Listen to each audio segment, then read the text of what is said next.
Buenas noches con todos. Les damos la más cordial bienvenida a nuestro panel de discusión titulado Enfoques teóricos sociológicos en la práctica educativa actual. Esta actividad tiene como objetivo analizar y comparar diferentes teorías de la sociología de la educación, con énfasis en cómo se reflejan dentro del sistema educativo ecuatoriano. Introducción. La educación es un proceso influenciado por estructuras sociales, políticas y económicas. La sociología de la educación estudia el papel de la escuela en la sociedad y su impacto en la formación individual y la reproducción o transformación del orden social. Diversos enfoques teóricos abordan esta dinámica. Desde el funcionalismo, Durkheim afirma que la educación integra socialmente, transmitiendo valores y preparando roles. En contraste, Weber examina la organización burocrática de las instituciones educativas. El materialismo histórico, influenciado por Marx, critica cómo la educación reproduce relaciones de poder y desigualdad de clase, complementándose en Bourdieu y Passeron con conceptos como hábitus y capital cultural. Alternativamente, la teoría de la resistencia de Hughes destaca la capacidad de estudiantes y docentes para desafiar estructuras dominantes. Bolwes y Gintis proponen una síntesis entre reproducción y resistencia, surgiendo que, aunque el sistema educativo perpetúa desigualdades, también hay espacios propicios para el cambio. Estos enfoques invitan a reflexionar sobre la posibilidad y la transformación en contextos de desigualdad social. Contamos hoy con tres panelistas quienes nos abordarán las perspectivas de algunos autores fundamentales del pensamiento sociológico crítico. Sin más preámbulos, comenzamos con la intervención de la primera panelista.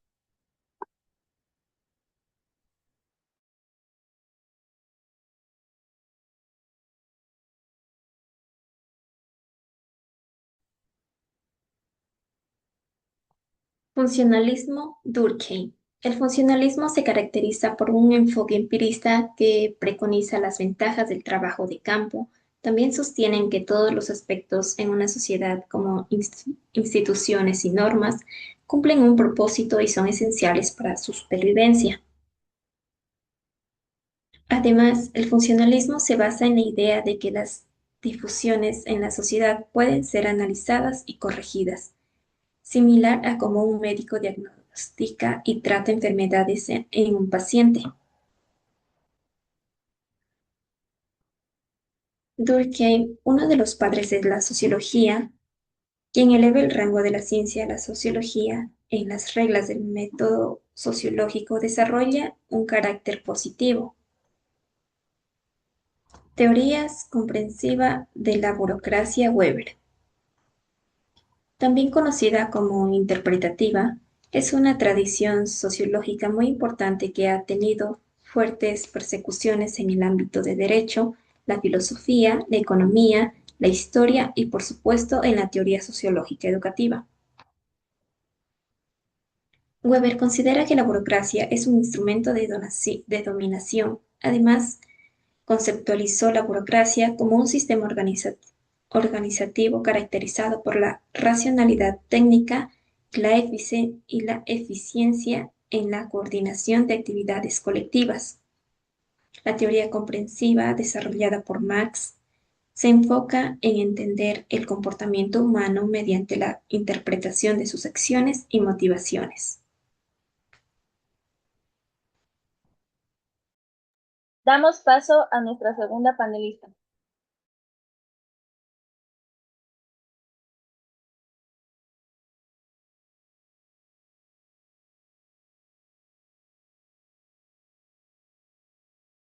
Bien, yo le voy a abordar sobre lo que es el materialismo histórico de Marx, Althusser en Gramsci. El materialismo histórico analiza la sociedad desde su estructura económica ah, y las relaciones de producción. La educación se entiende como un instrumento de reproducción de las condiciones sociales y de la ideología dominante. Tenemos a Karl Marx, que él nos habla sobre el modelo de producción, que es la forma en la que una sociedad organiza la producción de bienes y servicios. Ejemplo, tenemos el capitalismo y el feudalismo. En sí, él critica el capitalismo. También tenemos la superestructura, que es un conjunto de instituciones, escuela, iglesia, leyes, que justifican y mantienen la estructura económica. La reproducción social es que la educación forma a los individuos para que ocupen los mismos lugares en la estructura social, asegurando la continuidad del sistema.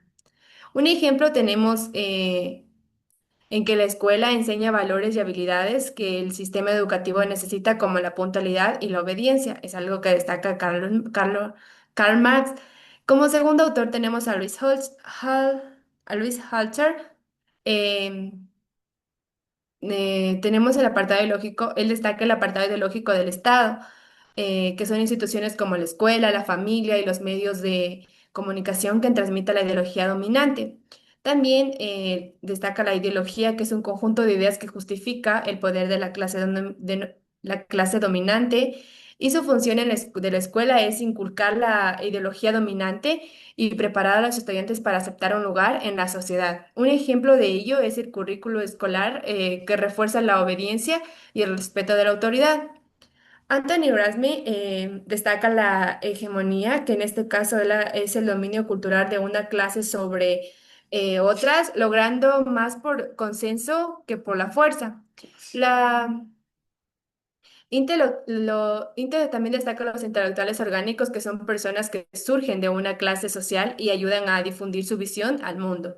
También tenemos la función de la escuela, que es reproducir la hegemonía cultural de la clase dominante. Un ejemplo de ello tenemos en que la escuela transmite la cultura oficial y minimiza otras culturas. De reproducción de Bardeux y Facheron, tenemos que la reproducción cultural, un proceso por el cual la escuela perpetúa los diferentes sociales existentes, valorando los conocimientos y modos de clases dominantes, el capital cultural, que es el conocimiento, habilidades y actitudes, valorados por la escuela, que la familia de clase alta puede transmitir más fácilmente en sus hijos. Y el hábitos, disposiciones y formas de pensar, sentir y actuar aprendidas de la familia y el entorno social que influyen en el pensamiento escolar. En este caso, en la teoría de reproducción tenemos los dos importantes autores, que es Pierre Bourdieu, que destaca la violencia simbólica, la imposición de valores y normas de la clase dominante como si fueran universales y legítimos, invisibilizando otras formas de cultura, y critica la meritocracia, que la escuela aparenta ser un espacio de igualdad, pero en realidad favorece a quienes ya poseen el capital cultural. Un ejemplo es que los alumnos de familias con acceso a libros y actividades culturales tienen más éxito escolar. Y Jean-Claude Pachero, destaca sobre la selección social, que la escuela utiliza exámenes y evaluaciones que reflejan los valores de clases dominantes, excluyendo a quienes no las comparten. Y por último, también la legitimación de desigualdades, que el sistema educativo justifica las diferentes sociales como resultado del esfuerzo individual, ocultando las causas estructurales. Como ejemplo, tenemos las pruebas estandarizadas no consideran el contexto social de los estudiantes. Y damos paso a nuestra tercera y última panelista. Teoría de la resistencia Henry Giroux. La teoría de la resistencia de Henry Giroux es una corriente crítica dentro de la pedagogía que busca entender cómo los estudiantes responden a las estructuras de poder en el sistema educativo, especialmente en contextos de dominación cultural y social. Esta teoría se desarrolló como una crítica y ampliación del enfoque de la reproducción cultural. Giroux fue influenciado por la teoría crítica de la Escuela de Frankfurt y por la pedagogía crítica de Paulo Freire. Él introduce la teoría de la resistencia como una forma de pensar de los estudiantes, no solo como víctimas pasivas del sistema educativo, sino como sujetos activos capaces de resistir, reinterpretar y subvertir las normas escolares.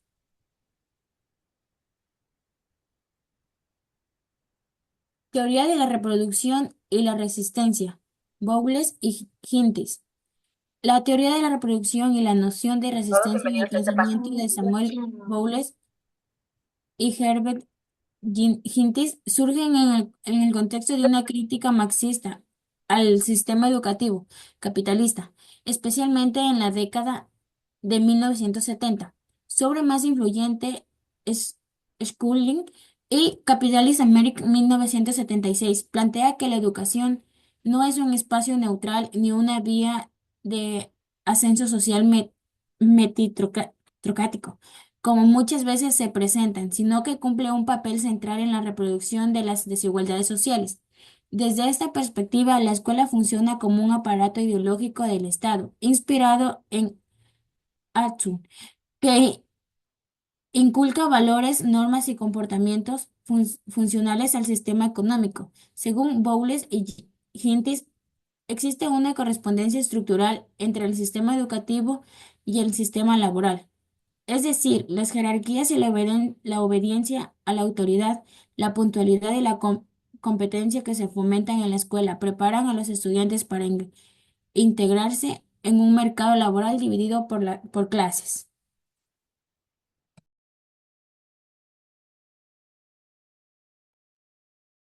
Agradecemos a cada uno de nuestros panelistas por sus valiosas intervenciones.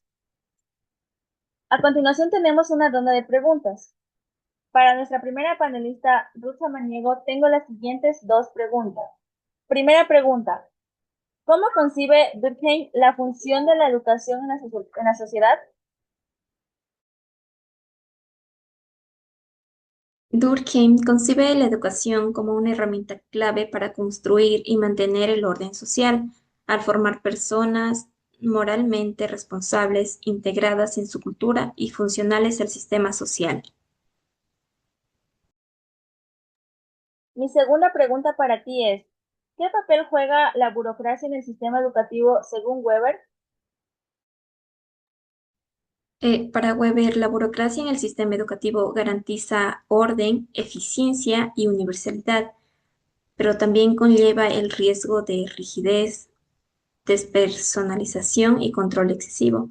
Es un instrumento necesario en sociedades modernas, pero que debe ser gestionado con sentido crítico. Para nuestra segunda panelista, Natalie Ordóñez, ¿cómo interpreta Marx la relación entre la educación y estructura económica? Bien, Mark interpreta que la educación está influida por la estructura económica, ya que las ideas dominantes en una sociedad reflejan los intereses de las clases dominantes.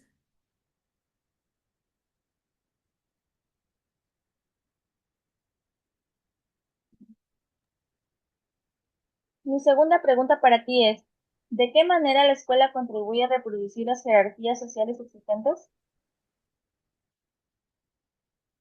Bien, la escuela contribuye a reproducir las jerarquías sociales al transmitir valores, normas y conocimientos que refuerzan el orden social existente, preparando a los estudiantes para ocupar roles determinados según su clase social. Muchas gracias. Y para nuestra tercera y última panelista, Melanie Yunga, tengo las siguientes dos preguntas. Primera pregunta, ¿cómo se expresa la resistencia del comportamiento de los estudiantes? Eh, la resistencia en el comportamiento de los estudiantes se puede expresar de diversas formas, tanto de manera explícita como sutil. Generalmente esta resistencia surge como respuesta a normas, métodos de enseñanzas, figuras de autoridad o contenidos que no conectan con sus intereses, necesidades o contextos culturales. Y mi segunda pregunta para ti es, ¿cómo combinan Bowles y Gintis las nociones de reproducción y la resistencia en su análisis del sistema educativo? Bowles y Gintis en su influencia se centran principalmente en la noción de la reproducción dentro del sistema educativo, aunque también reconocen ciertos espacios de resistencia, aunque de manera más limitada. Argumentan que el sistema educativo reproduce las desigualdades sociales y económicas del capitalismo. Su enfoque principal es estructural y marxista y destacan. Muchas gracias. Para concluir este panel de discusión, Hemos tomado en cuenta que el análisis de la educación desde la sociología muestra que la escuela no solo transmite conocimientos, sino que también influye en el orden social. Diferentes teorías ofrecen distintas perspectivas sobre esta complejidad. El funcionalismo y la teoría de la burocracia señalan que la educación integra y organiza la sociedad, pero tienden a aceptar las desigualdades sin cuestionarlas. En cambio, el materialismo histórico y la teoría de la reproducción critican cómo la educación puede mantener desigualdades sociales. La teoría de la resistencia sugiere que la educación también puede ser un espacio de lucha y cambio. Así, la educación es un campo de intereses y poder que debe ser analizado para lograr una educación más justa y transformadora. Muchas gracias.